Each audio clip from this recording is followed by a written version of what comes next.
In Japan, late-night highway buses are common. Cheap, quiet, and mostly empty.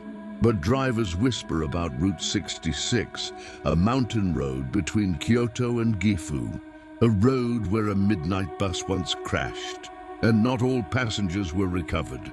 Since then, a strange bus sometimes appears. This story is told by Riku, a college student traveling alone one winter night. Riku missed the last regular bus home. Only one option left, the 2:10 a.m. night bus. The ticket seller hesitated. "Are you sure you want this bus? It hardly ever comes." Riku laughed. "I just need to get back." The seller stamped the ticket slowly. "If anyone gets on after the second tunnel, don't look at them." Riku asked why. The seller simply slid the glass window shut.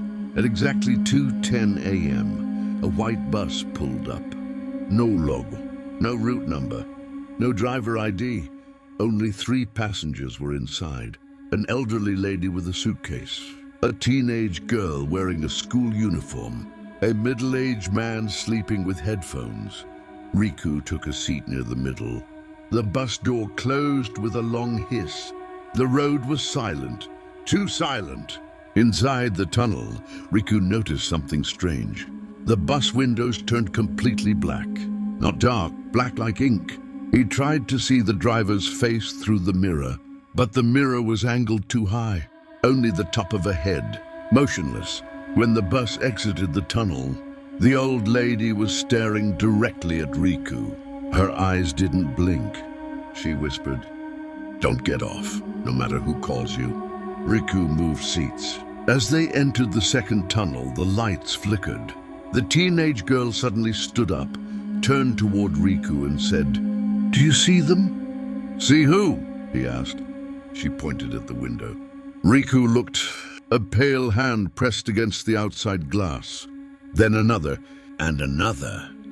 Whole faces started appearing. Eyes wide, mouths open, moving along with the bus. The bus wasn't stopping. The driver didn't react. The girl whispered, "They always follow this bus. They want to come back." When the bus exited the tunnel, all the faces were gone. But someone new was sitting in the last row, a woman in a white kimono. The bus had never stopped. The woman looked wet as if she had walked out of a river. Her long hair covered her face. Riku felt cold air wrapping around his neck. The elderly lady leaned over and whispered, "Don't talk to her. Don't answer her. Don't even turn around." But then, the woman began crying softly. At first quiet, then louder, then screaming. Passengers covered their ears. The bus didn't slow down. Suddenly, the crying stopped. Dead silence. A voice whispered directly behind Riku, "Can you help me?" He froze. His heartbeat hammered in his chest. He didn't turn around. He couldn't. The bus entered the final tunnel. This time the windows didn't just turn black. They filled with water like ripples. Then the scenes changed. Broken seats, smoke, flames, blood on the floor, bodies slumped. Riku realized he was seeing the original bus crash. The crying woman, the faces outside, the voices. These were the passengers who died that night. The bus Riku was on wasn't a normal bus. It was the one that returns every winter, searching for passengers to take with it. The old lady whispered, "I've been riding this bus for 17 years, trying to warn people." She handed Riku her suitcase. "Open it after you escape." The bus suddenly shook violently. Screeching metal echoed through the tunnel. The driver's head slowly turned, all the way backward.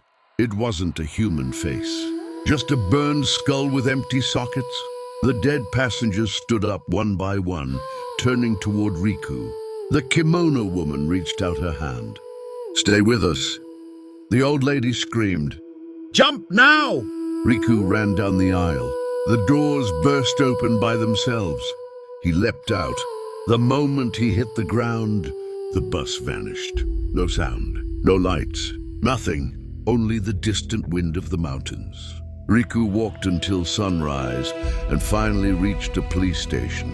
When he explained the story, the officer looked pale.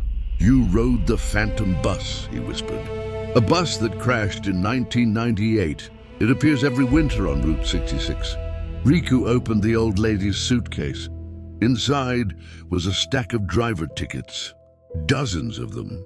One for every victim she had saved. Each ticket had a name and date. The last was blank. Only one line written in Japanese.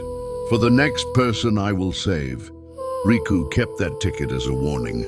Every winter he avoids Route 66 completely, because sometimes late at night, he still hears the sound of a bus engine behind him, slow, approaching, waiting for him to turn around.